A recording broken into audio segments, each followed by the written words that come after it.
Jésus venait du plérôme. C'était un pléromeur. Pour désigner la source divine, il existe un mot grec, le plérôme.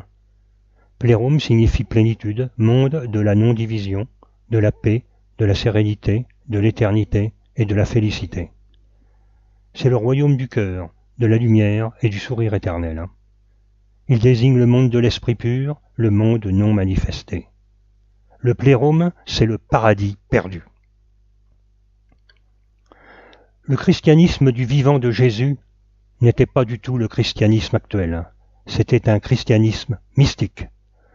Le véritable Jésus était un initié de très haut niveau et non pas le Fils de Dieu, comme en décida l'Assemblée générale des évêques au concile de Nicée en l'an 325 après Jésus-Christ.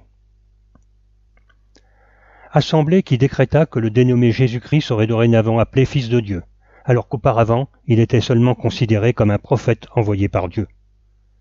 Une procédure radicale décidée par l'empereur chrétien Constantin pour faire du Christ un dieu à l'égal des dieux grecs et romains et en finir définitivement avec les anciennes religions polythéistes.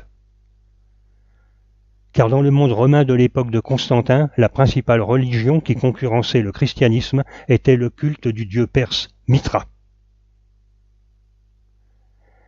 Mithra est également un dieu homme, né le 25 décembre d'une vierge et ressuscité. C'est l'empereur Constantin qui a calqué la date de naissance de Jésus sur celle de Mithra pour imposer le christianisme sans heurts. C'est en cette année 325 du concile de Nicée que le christianisme s'est figé dans des dogmes pour devenir la religion que l'on connaît. Tout ce qui était différent a été brûlé et interdit. La notion de Jésus, fils unique de Dieu, est donc une notion issue d'un décret impérial de l'empereur romain Constantin lors de ce concile. Pour les premiers chrétiens, Jésus était un envoyé de la lumière, qui venait annoncer aux hommes la bonne nouvelle, à savoir, le véritable royaume de Dieu ne se trouve pas sur cette terre de misère, mélange de lumière vampirisée par les ténèbres, mais là-haut, dans la lumière. Pour preuve, lisons l'évangile de Jean, chapitre 8. Jean 8, 23. Et il leur dit, « Vous êtes d'en bas, moi je suis d'en haut. Vous êtes de ce monde, moi je ne suis pas de ce monde. » Comparons cette phrase avec la déclaration fondamentale des vrais chrétiens de l'époque. Nous sommes au monde, mais pas de ce monde. Par ailleurs, la prière fondamentale enseignée par Jésus est sans ambiguïté. Notre Père qui êtes aux cieux, que votre nom soit sanctifié, que votre règne arrive, que votre volonté soit faite sur la terre comme au ciel, délivrez-nous du mal. S'il ne règne pas sur cette terre et donc cette création, qui règne alors? Le mal dont il faut se délivrer? Tout est dit. C'est la seule prière que les cathares s'autorisaient, les cathares appelés les bons chrétiens en Occitanie. Comme pour le Bouddha, les paroles de Jésus ont été couchées sur le papier longtemps après sa disparition, avec toutes les déformations, corrections et ajustements que cela entraîne inévitablement avec le temps. Les évangiles ont été écrits très tard, après la vie de Jésus, et se contredisent. En 1945, de nouveaux écrits ont été trouvés à Nag Hammadi. Il y a notamment l'évangile selon Thomas. Thomas était l'un des frères de Jésus. Ce document date d'avant les évangiles canoniques. Il est plus proche de la pensée de Jésus, vu qu'il date d'avant la destruction du temple. L'évangile de Thomas indique qu'il y a plusieurs voies pour trouver la divinité, pour propager les intelles divines qui est en chacun de nous.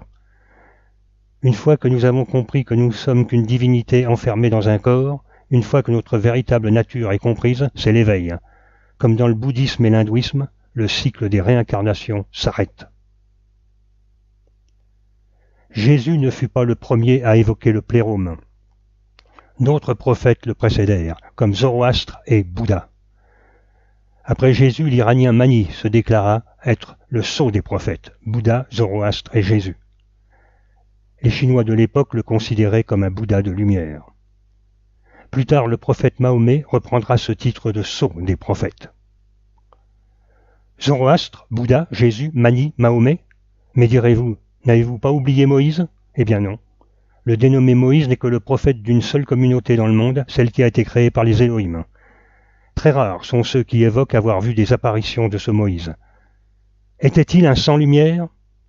N'est-ce pas lui qui brandit les tables de la loi gravées dans la pierre, les 10 commandements? Ces pierres gravées ne vous rappellent-elles pas les Georgia Guidestone? qui d'ailleurs viennent d'être détruites avec un empressement surprenant? Moïse n'est pas un pléromeur.